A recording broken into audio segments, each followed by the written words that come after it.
Shalom. I want to give our honors and glories and praises to Yahweh, Bahashim Yahweh Shai, Bahashim Wakakodash, Yahweh, which is the one true name of the Heavenly Father, Yahweh Shai, who the world ignorantly calls Jesus Christ, but his one true name is Yahweh Shai, Bahashim, meaning coming in the name, Ba means coming in, Ha means the, Sham means name, Rakah meaning spirit, Kodash meaning holy. Peace, blessings, salutations to the hopeful elect, and shalom to you sincere brothers that are scattered abroad, pushing forth this word in truth and sincerity. And shalom to you sincere sisters that are listening in silence, as the scriptures command you to do so. I am the brother Mashiach Harazakah, and pretty much this lesson is going to be titled as that Greek SyroPhoenician woman, and that's mentioned in Mark 7 and 26. She was an Israelite. All right, that Greek SyroPhoenician woman that's mentioned in Mark 7 and 26, she was an Israelite. Okay, now you got these wacky-tacky Christians. They're pretty much coming to the camps, and they're going to Mark 7 and 26. All right, the woman that had the daughter that was possessed by that evil spirit, right? And the Lord wound up taking off that evil spirit from that SyroPhoenician woman's daughter, right, that was possessed with that devil. And as mentioned in Mark 7 and 26, she was called a Greek SyroPhoenician. She was an Israelite. Okay, she was not a heathen. All right, she was an Israelite. But you got these wacky-tacky Christians. They'll use Mark 7 and 26 to try to justify and say that she was a heathen, a natural heathen. Knowing that when you really look at Mark 7 and 26, Mark chapter 7 verse 26, and literally read it, all right, through the correct understanding through the spirit, you'll understand that she was an Israelite.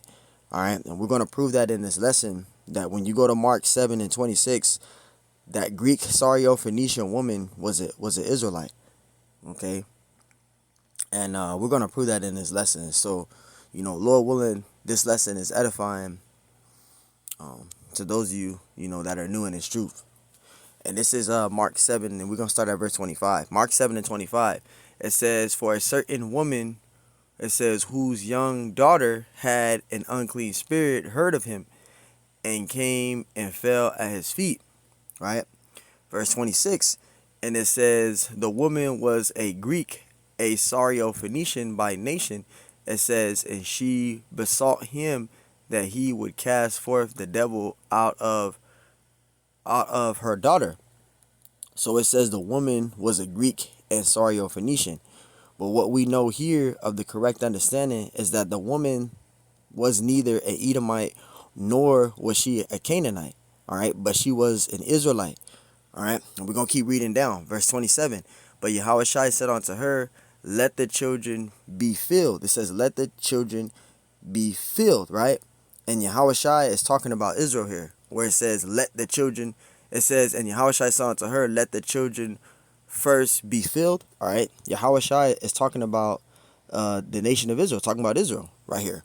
All right, and it says, for it is not meet to take the children's bread and to cast it onto dogs. The dogs are the other nations. Okay, the dogs are referring to the heathen. All right, it's all about Israel, and we know that the scriptures don't contradict themselves. Yahweh Bashim Shai is only dealing with Israel. Okay, the Lord Yahweh Bashim Shai is only dealing with Israel, man. All right, he's only dealing with Israel. Verse 28, and it says, and she answered and said unto him, yes, Lord, yet the dogs under the table eat of the children's crumbs. Verse 29, and he said unto her, for this saying go thy way. It says the devil is gone out of thy daughter. So eventually the Lord healed the woman's daughter, and we know the Lord is only dealing with the Israelites. All right, the woman was an Israelite. Okay, we're gonna prove it, because when you go to Acts 16 and 1, right, it mentions of Timotheus' father being Greek, right? But we know and understand when we go into it that his father was called a Greek because he was an unbeliever. Okay, he didn't believe in the ministry. He didn't believe in the truth. So he was called a Greek, but he was an Israelite. Okay, so let's go there. This is Acts 16 and 1. It says, then came he to Derbe and Lystra, And behold, a certain disciple was there named Timotheus, which Timotheus, he was a Israelite. Okay, it says the son of a certain woman, right, which was a Jews, right, and believed, but his father was a Greek, and his father was called a Greek because his father, he didn't believe in the truth. He didn't believe. All right, but he was an Israelite, but he was called a Greek. All right, so that's talking about, Paul, when he was, on ones of his own journey, right?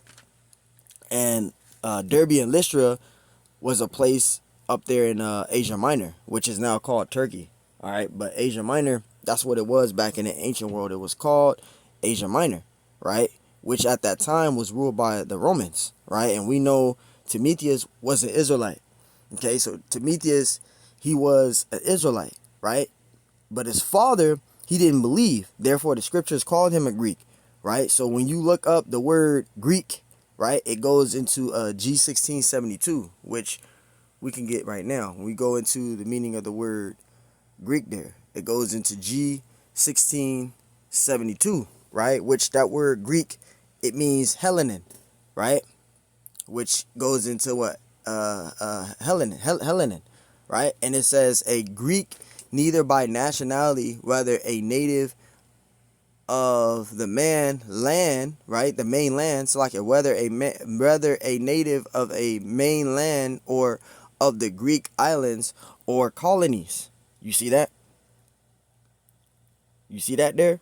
So he was called a Greek because he didn't believe, right?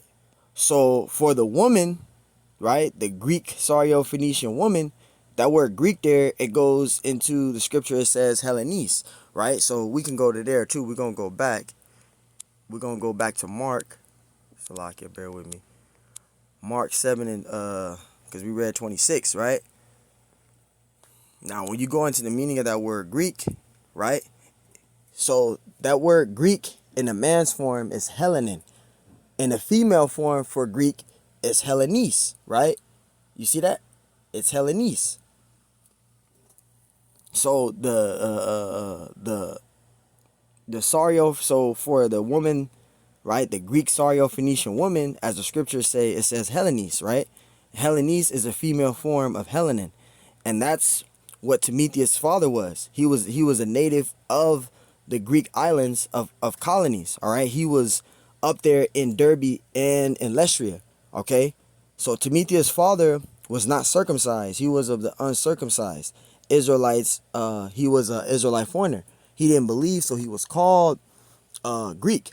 But when you go to the female version of the word Greek, right, it's Hellenes. So she was an Israelite. She just lived in the lands. All right, she pretty much learned the customs of the Greeks. So she was called Greek SyroPhoenician, right? But she was an Israelite though. Okay, so she learned the customs of the Greeks. So she was called Greek, right? Greek SyroPhoenician, right? So we're gonna go get the definition, right? And you see that right there. When you go into the meaning of the word SyroPhoenician, it goes into G4949, right? G4949, right? And it says SyroPhoenicia, exalted palm, the name of a mixed nation, half Phoenician and half Syrians, right? So she was a female version of an Israelite foreigner who took up the Greek customs, right? A native, someone who stayed up where the Edomites, where the Edomites were, right? Who are the Greeks and the Romans, all right? They ruled. So now we're going to break down, because I read the definition of Syro, right? Phoenician, which goes into Syro-Phoenicia, right? Strong's G 4949 SyroPhoenicia. Right, which we're breaking down right here, right? And the word for Syrophoenician is SyroPhoenicia, right? Which means exalted palm, all right? The name of a mixed nation, half Phoenician and half Syrians, right? So when you look up SyroPhoenician, right, which we're gonna get it right now. Actually, we could just look that up, right? And we're gonna put that in Syro. Bear with me. Syro. I want to make sure I'm spelling it right. SyroPhoenician, right? When we look up that meaning, you see that? Look what it says. It says SyroPhoenician refers to someone native to the region of Syria when it was part of Roman province of Syria, or a native of the Roman province of SyroPhoenician itself. So she was called SyroPhoenician, right? Because the land, she was native to the land and inhabitant of Phoenicia when it was part of the Roman province of Syria. So that's why she was called Greek SyroPhoenician, because she was an Israelite who learned the Greek way, the Greek customs. She was called Greek, and she was called SyroPhoenician because she lived in the inhabitants of Phoenicia, which was a Roman province of Syria. So she was called SyroPhoenician, but she was an Israelite. You see that? She was an Israelite. So you got those two words, right? Syria and Phoenicia mixed together, which make SyroPhoenician, right? But that's all it was saying about this woman, back in Mark 7:26. She was an Israelite, okay? But she was called Greek SyroPhoenician, right? And the reason why she was called that, because she was part of a native or inhabitant of Phoenicia when it was part of Roman province of Syria. You see that? So this lady was an Israelite, a woman who took up the Greek ways, okay? Who took up the Greek customs. All right. She also, again, was an inhabitant of Phoenicia when it was part of the Roman province of Syria. See? But by Yahushua healing the daughter goes to show you that she was an Israelite. All right. She was not an Edomite. She was not a Canaanite. Right. She took up the Edomite customs at the time. And at the time, they were called Greeks. Right. They were called Romans. Right. And she was pretty much native. All right. She was native to the habitant of the land of Phoenicia at that time. All right, and it was part of Rome. It was part of the Roman province of Syria. So that's why she was called Greek SyroPhoenician. So when you go back, we're gonna go back. So she was an Israelite. Okay, she was called that because she lived in the habitant. She was native to the inhabitants of the land of Phoenicia. Okay, so she was called that, right, which was a Roman province of Syria. So that's why she was called Greek, a SyroPhoenician. All right, but she was an Israelite.